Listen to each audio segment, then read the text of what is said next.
मुझे पता है यहाँ पर एक तैयारी कर रहे हैं बच्चे के अंदर में बहुत कुछ उमड़ रहा है, बहुत कुछ है अंदर भरा पड़ा है। ठीक है, बस यहाँ पर आप रुके हुए हैं उस चीज़ का लेकर कि भैया एक बार हमारा रिजल्ट आने दो, उस दिन हम बताएंगे इस दुनिया को कि हम क्या हैं।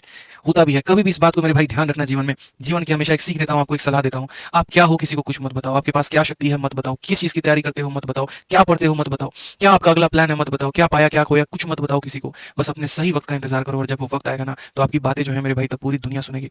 यकीन मानिए आप अभी कितनी अच्छी सच्ची बातें क्यों ना कर लें, आप समाज के भले की बातें मेरे भाई क्यों ना कर लें, एक बात हमेशा अपने जीवन में ध्यान रखना, लोग आपकी बातों में इंटरेस्ट नहीं लेंगे और कभी नहीं लेते हैं जब तक आप कामयाब ना हो जाएं। एक वक्त था जब मैं एक इंस्टीट्यूट में पढ़ा रहा था और तब मेरा सिलेक्शन नहीं हुआ था, मैं बिना सिलेक्शन के पढ़ा रहा था। ठीक है, और वहीं पर एक वक्त है कि भाई एक स्टूडेंट आया, ठीक है, और वो सिलेक्टेड था। जितनी बातें मैं बच्चों को समझाता था कि तुम ऐसे फॉलो करो वैसे फॉलो वैसे फॉलो करो, लिटरली बता रहा हूँ मेरे भाई बच्चे ठीक है सुनते थे बढ़िया एकदम, हाँ ठीक है सर बोल रहे हैं कोई बात नहीं मान लेंगे।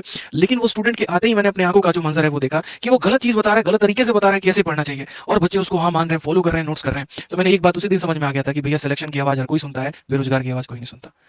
आप कितने बड़े टीचर हैं क्या फर्क नहीं पड़ता, अगर आप सिलेक्टेड नहीं है तो बच्चा आप पे विश्वास नहीं करता है, इस बात को मान लीजिए तो आज बेहतर है। उस दिन मुझे उस सिलेक्शन की अहमियत समझ में आई कि अगर 4 बच्चों के बीच में अगर ये कहानी है तो जिस दिन तो हम पूरे भारत में पढ़ाएंगे तो क्या कहानी होगी। वो छोड़िए, पढ़ाना तो बहुत दूर की बात है, अगर हम किसी को कोई सजेशन नहीं देना चाहें बिना अपने कामयाबी तो क्या कोई मेरी बात सुनेगा? नहीं सुनेगा मेरे भाई।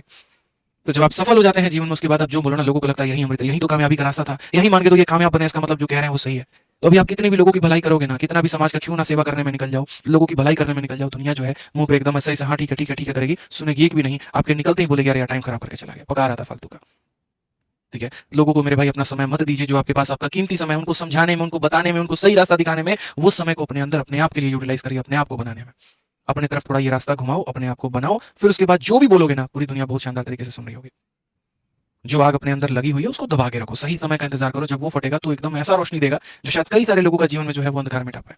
हमने अपने तैयारी को एकदम अपने अंदर जो सीने में आग जो जल रही थी एकदम दबा के रखा, घर की परिस्थिति सभी चीजों को एक तरफ रखा, हमने किसी को जवाब नहीं दिया, अपने गांव में अपने पटीदार को, अपने चाचा लोगों को, गांव में किसी को हमने कोई जवाब नहीं दिया। कोई हमारे पापा को कई बार बोल के चला गया, कई सारे ताने देके चला गया, हमारे पापा हमको बहुत कुछ बोले, हमेशा एक बात सपोर्ट करते थे, ठीक है, कि चाहे हमको भूखा भी मरना पड़ जाए तुमको हम पढ़ाएंगे, इंस्पेक्टर बनाएंगे।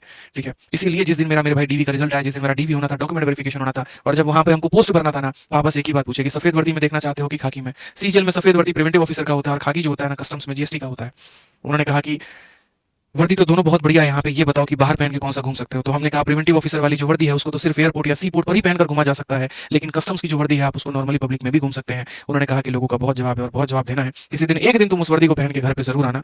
ठीक है, वो दिन मैं समझूंगा कि मैंने बहुत कुछ कमा लिया मेरे भाई, और उसी दिन हमने ठाना कि नौकरी लेनी होगी या नहीं लेने की बात की बात है। मेरे पिता की इच्छा है कि यहाँ पर कस्टम चूज करना है तो करना है, और हमने वो चूज किया। हम वर्दी पहनकर घर पे गए, और आज भी जितने लोग वहां पर मौजूद थे ना, आज भी उनका फेसबुक देखता हूँ, व्हाट्सअप देखता हूँ मेरे भाई, जो ये पापा को कहते थे तुम्हारा लड़का क्या करेगा, यकीन मानो जिनसे गंदे लेवल के भी झगड़े हो रखे थे ना, आज अपने व्हाट्सअप पे और फेसबुक पे हमारी वर्दी वाली फोटो और अपने साथ की फोटो उन्होंने लगा रखी है और दिखाते फिरते हैं यहाँ पे कि देखो हमारा भतीजा, हमारा भांजा, हमारा ये हमारा वो जो है यहाँ पर कस्टम्स में है। बड़ी बात नहीं है, लेकिन गांव में आपका कस्टम्स में होना एक बहुत बड़ी बात है, ये बहुत फर्क समझ में आता है। आज मैं टीचर के रूप में कम और एक्साइज इंस्पेक्टर के रूप में अपने गांव में ज्यादा जाना चाहता हूँ। फर्क है इस बात का, वो एक सरकारी नौकरी का जो एक भोकाल रहता है वो अपने आप में जबरदस्त होता है। आज आप लोगों से ये सारी बातें क्यों कह रहे हैं भाई, जीवन में हमने जो संघर्ष देखा और उसके बाद की जो हमने कामयाबी की झांकी देखी है, आप तो सिर्फ अभी एक पहला पहलू देख रहे हो, दूसरा तो आपने अभी देखा ही नहीं, वो मैं देख रहा हूँ। तो यहाँ से अगर मैं आपको ये दिखा दूं ना कि देखो ये सिलेक्शन की झांकी है, तुम सेलेक्ट हो जाओगे, तुम कामयाब हो जाओगे ना, क्या क्या तुम्हें जीवन में चीजें मिलेंगी, कितने तुम्हें फायदे मिलेंगे, एक्सपेक्ट भी मेरे भाई नहीं कर सकते। अगर वो मैंने अभी बता दिया ना तो शायद आज जितनी मेहनत कर रहे हो उसकी दोगुनी तीन गुनी चार गुनी करना शुरू कर दोगे, इस बात को ध्यान रखना। तो अपने आप को कमजोर मत समझो, ये वक्त है इसको भुनाओ अच्छे तरीके से, कोई ऐसी चीज नहीं है जो आप नहीं कर सकते हैं। यार जिस इंसान ने पिछले 6 महीने में यूट्यूब में 1 घंटे से ज्यादा के लेक्चर नहीं लिए मेरे भाई, वो लगातार तरीके से 5 दिनों से 3-3 घंटे के लेक्चर ले रहा है पूरा दिन काम करने के बाद। जब मेरे जैसा इंसान ये काम कर सकता है ना, तो मेरे भाई आप क्यों नहीं कर सकते।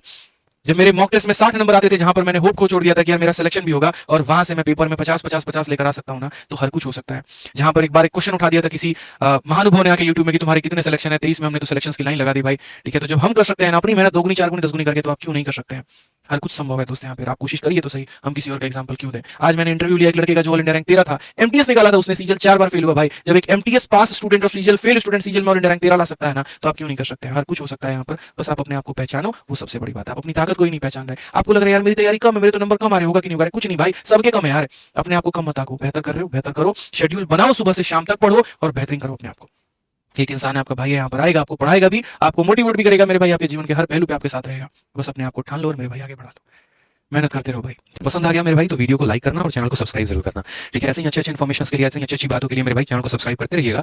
ठीक है, ताकि आपको और भी नॉलेज की बातें हम आपको बताते रहें और आप सीखते रहें और जीवन में आगे बढ़ते रहें। कहीं पर कोई भी मेरी बातों से वैल्यू मिले, थोड़ा मोटिवेशन मिले, कहीं आगे मिले, तो अपना सपोर्ट जरूर दिखाना।